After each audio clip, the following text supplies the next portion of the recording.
Hey, is your brain feeling foggy? Are you forgetting names or where you put your keys?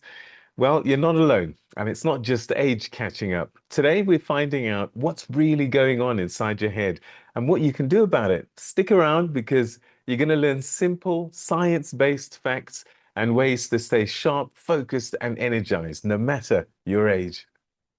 By far the most precious asset you have is your brain.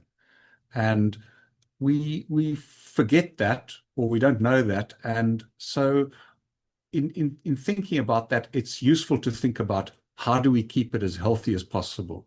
And you Hello and welcome to After 50. Here we explore how to thrive in the second half of life. I'm Peter Ndoro, and today we're talking about something that we all rely on every second of every day, our brains.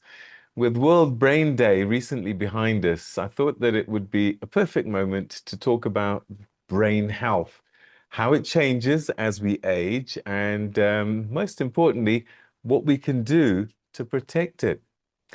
My guest today is Dr. James Butler, who's a specialist neurologist with expertise which includes epilepsy, epilepsy surgery, and also evidence-based neurology interventions.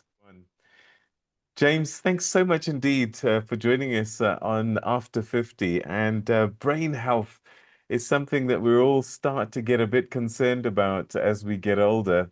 I suspect that we should be thinking about it much younger, but we'll get into that.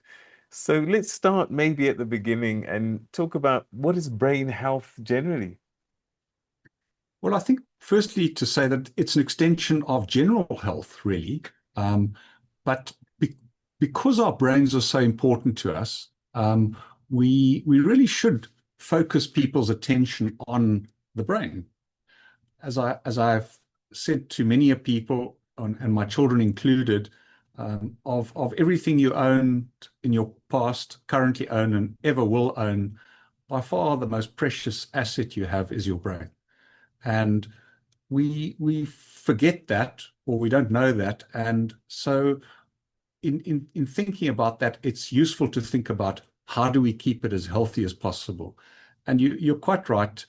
One wants to start early in life and look after it for as many years as well as you possibly can, if you want to reap the benefits, of course, of a good brain. So as we age, how does brain function change?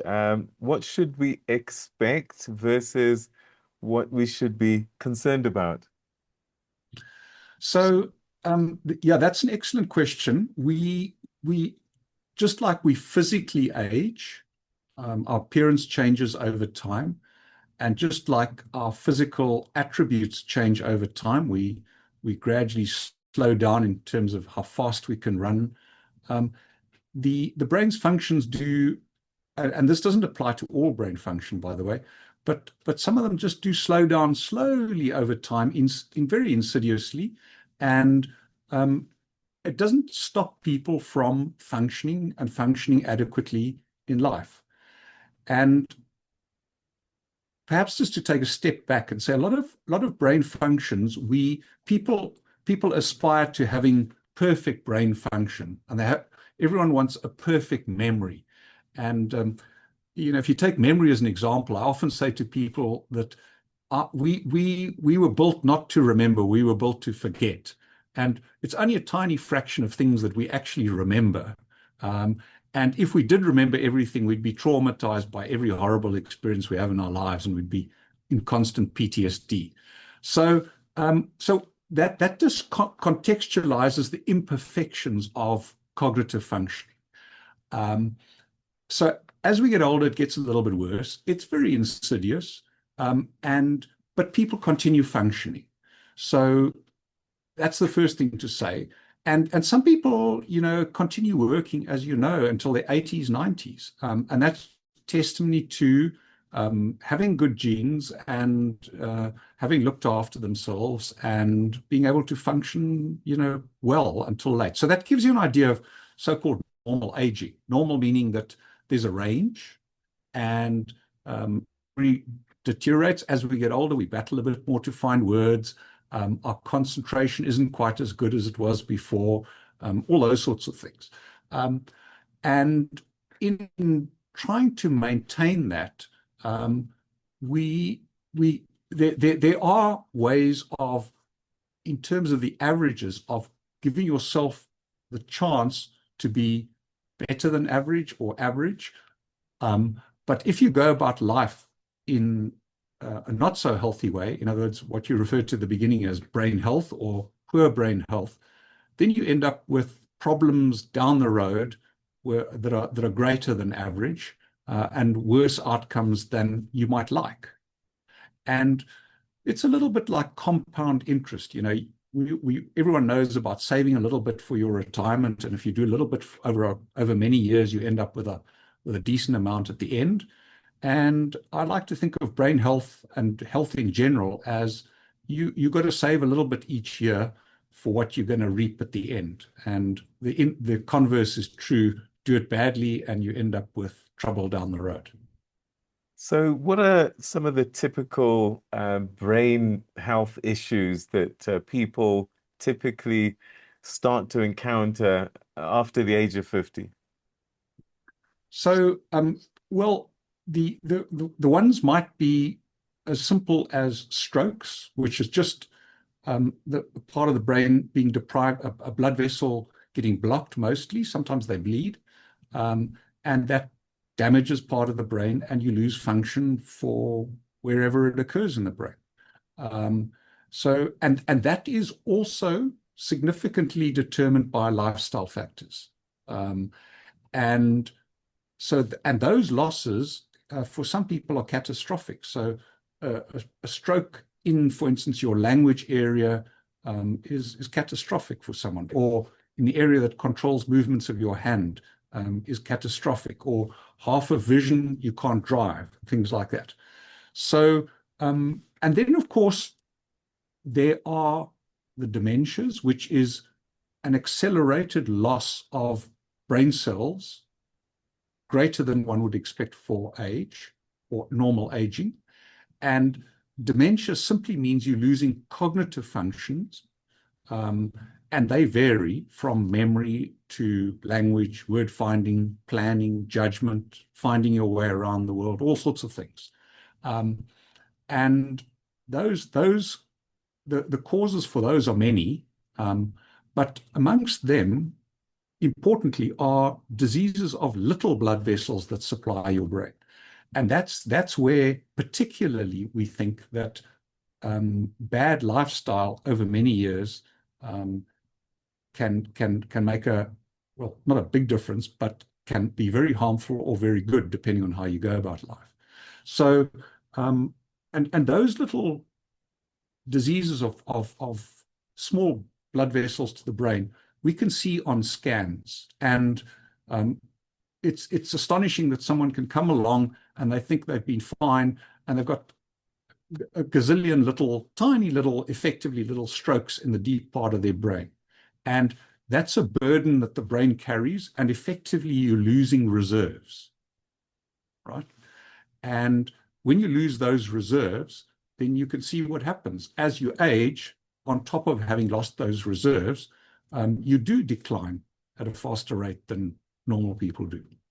So, and diseases of blood vessels are, the way you've got to look after them for your heart is the same way you've got to look after them for your brain. It's just plumbing, and the factors that lead to um, blood vessel diseases are well known. They are, eat properly, eat a healthy Mediterranean diet, keep your blood pressure under control, exercise, sleep well, avoid diabetes, watch your weight, those kinds of things, and don't smoke. Smoking is terrible for blood vessels, not directly for the brain, but for blood vessels. And so, you don't want your plumbing, as it were, to your brain to be compromised, and that's a process that happens over decades. Um, we know that from post-mortem studies going back decades. People, young soldiers in Vietnam, when they went to post-mortem, looked at some of the little blood vessels. You could see the process starts there, and you can see it as you look through life at people's blood vessels in their brains.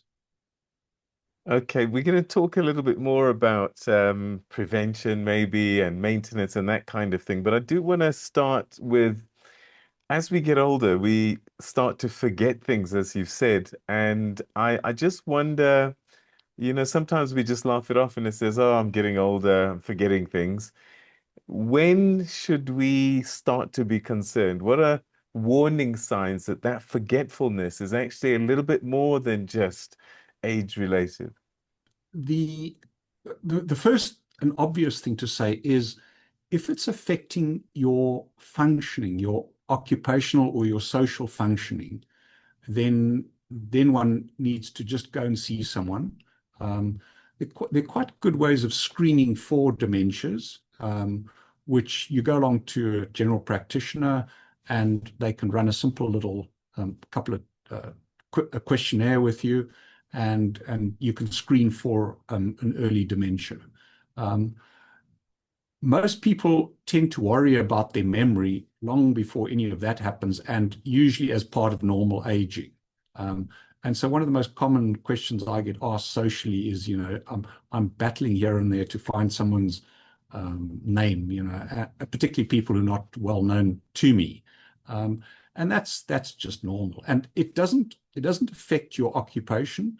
And I mean, socially, sometimes it can be a bit embarrassing. But but actually, the message is that other people need to understand that that's normal, not that you need to feel embarrassed. Um, and so really, it's a question of functioning. And if an individual's concerned uh, and anxious about it, then go and see your GP and get it tested. Um, but it's a common problem. All right. I mean, there's a whole range of medical issues, I'm guessing. And so treatment becomes a thing that physicians, doctors like yourself manage. Um, the brain health portion that over time we've had bad choices and things like that, the stuff that perhaps we could have prevented, is it ever too late to, I don't know, stop it or even reverse some of the damage over time? It's never too late, actually. The Except to say that, if you've lost a lot of brain matter, brain cells, you can't get them back. Um, so that's when things are too late, in a sense. But you can at any stage of life reap the benefits of healthy lifestyle. We know that, and this has been shown for if you take 65-year-olds who've been sedentary and half of them exercise and half of them don't, the outcomes are still better for people who are exercising and doing things, improving their lifestyle.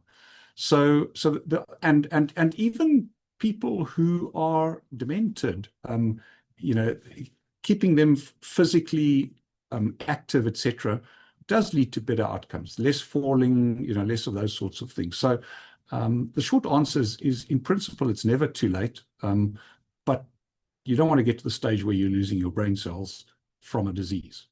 Just to backtrack, and say that as best as we understand, and of course we don't understand everything, as best as we understand, there are contributions from lots of genes that predispose or cause dementias, and then there's lifestyle. And in an individual, the relative contributions might vary.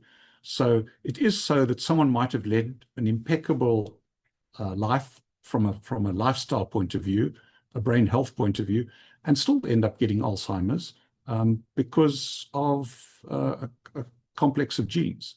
So and those pathways we understand to a certain extent, but we don't understand it all, and we probably don't understand all the genes that contribute to that predisposition. Is it possible to improve brain health over time? So there's the natural degeneration or reduction, as we've described, and there's the normal curve, and then the stuff we should worry about. But is there stuff that we can do to say, that's the normal curve? If I do this, I can improve my health a little bit more. I think it just goes back to what's healthy for the brain, which is, if you want to be really meticulous about it, the evidence is that no alcohol is better than 1 glass of alcohol a day, which is better than 2 glasses of alcohol a day. Um, those are inconvenient truths in the modern Western world, but that's the science. And we so if you really want to be pedantic about it, you've got to avoid alcohol, avoid smoking, and if you do all those things right, well, you keep your brain, you give your brain the best shot at a good outcome and of an above average outcome. That's for sure. So, I mean, one hears about brain games, puzzles, and learning new skills. Is that all hype then, or is there something there?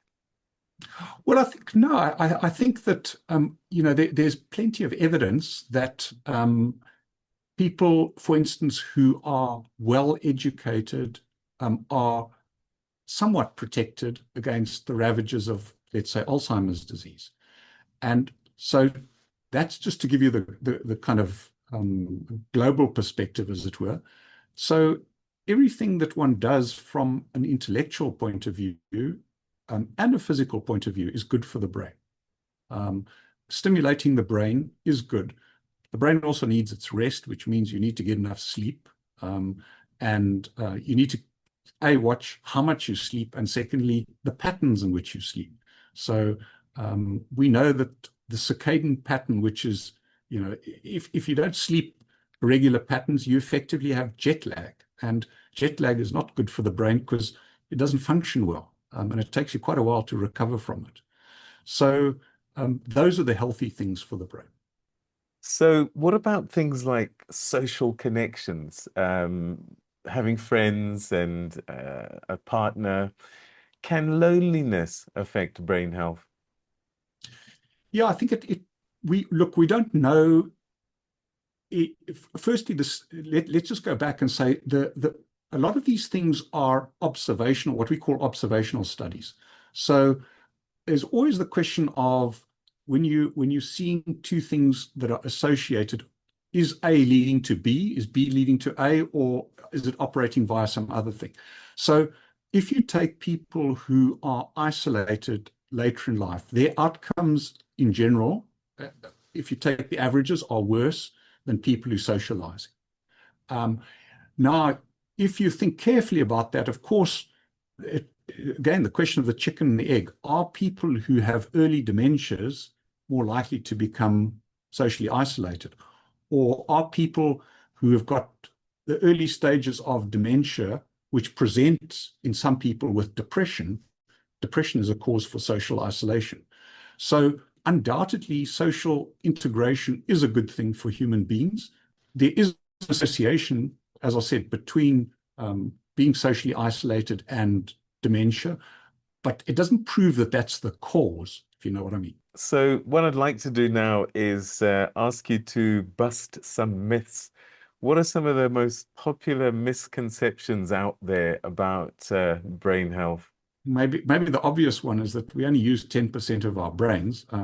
That's a myth. All you have to do is look at a functional image of someone's brain or understand the physiology of the brain and realize that can't be true. Um, in terms of, you know, things like you can force yourself to sleep little and train yourself, that's a myth. Um, what other myths are there? I think the other myth is that is people fail to recognize how much of what we are is actually genetically determined. So the idea is that you know we parents like to think they can shape their kids into the perfect child and they can determine the outcome. But the scientific evidence, behavioral geneticists have shown us that that's not the case. Parental influence is small compared to genetics, and in fact is small compared to the contributions from society outside the home. So um, it's an interesting facet of human life. I think it goes back to this whole thing of human beings like to feel we're in control, and any thought that we're not in control is somewhat threatening from an evolutionary perspective. So there's so many different sciences out there now, neuropathy and all sorts of things that are being taught and shared. What's your take on this whole thing about neural pathways and finding new ones to shape the brain and form different habits and that kind of thing? How does the brain work in areas such as this? So the brain undoubtedly has substantial what we call plasticity. And the brain is organized into networks, and those networks are in some ways redundant to varying degrees. So that's why, for instance, you can lose part of a network, but because there's redundancy, the flow can go on, as it were. So akin to, you can take out 90% of the liver and you can still live with that 10% of the liver because there's plenty of reserves. Um, Depending on the particular function in the brain, the same thing applies. So to give you an idea, I mean, the extreme example is occasionally for rare diseases, we effectively take out half the brain. Now, you might think that destroys someone intellectually and physically. Well, they walk. It takes them sometimes days or a few weeks, but they end up walking, which tells you that the other side of the brain, and we can show this with functional imaging, the loss of the leg function is taken over by the other side of the brain. They can move their arm, and one of the functions that doesn't shift is hand function. But here are functions that are shifting, and if you the earlier in life you do something like that, the more likely they are to shift function to the other side, let alone within a hemisphere. So there are many functions that can shift, and there's adaptation, and certainly there's plenty of evidence from um, animal experiments which show that, if you, let's say, stimulate a hand of an animal and look at the area that it, as it were, the neural correlates of it in the brain is substantially larger than if you tied the hand up and didn't use it, or cut the hand off, as it were. So, so that gives you an idea of the sort of plasticity that there is available in the hand. And it does diminish with age, and that's the scientific evidence. But again, using something, the old saying of use it or lose it, does apply in the brain, as it does to muscles. All right, and perhaps to conclude, advice. I think you've pretty much mentioned a lot of it already, but just so that it's in one place, um, give us that advice that you give your children, and also just people generally. One, I know for sure, which was encouraging for me, is that it's never too late. So, what is the best advice for us for brain health? Just get the basics in life right, and try and they need to be habits that are sustained over many years. And one needs to nourish the brain both in terms of education, but also sleep, exercise, diet. Mediterranean diet is the one that's been shown to be best. Um, and then, don't put substances. The more substances you put in your brain, the worse the outcomes are, or the likely outcomes are. So look after it in that way, and of course, the world is not a perfect place, and nobody gets everything perfectly right. But if you understand what's good and what's bad, and that's really the point, is not to be prescriptive, but to educate people and the public about what goes on, and then everybody can make their own choices. And of course, people value things now and down the road in different ways. Um, so, but look after your brain. It's a really, really important part of life and who you are and what you are. James, thank you so much indeed for your time and sharing these powerful thoughts. And let's hope that our viewers get something from this. Thank you so much. Great pleasure, Peter. And yeah, thank you very much.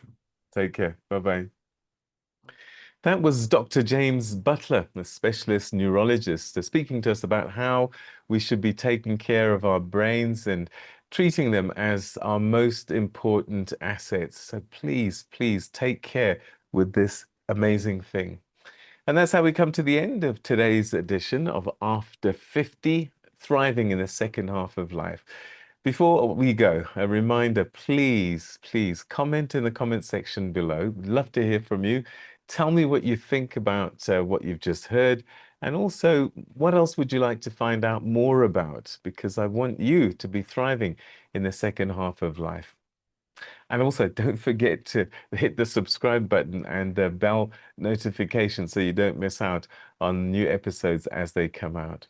Until the next time, bye-bye.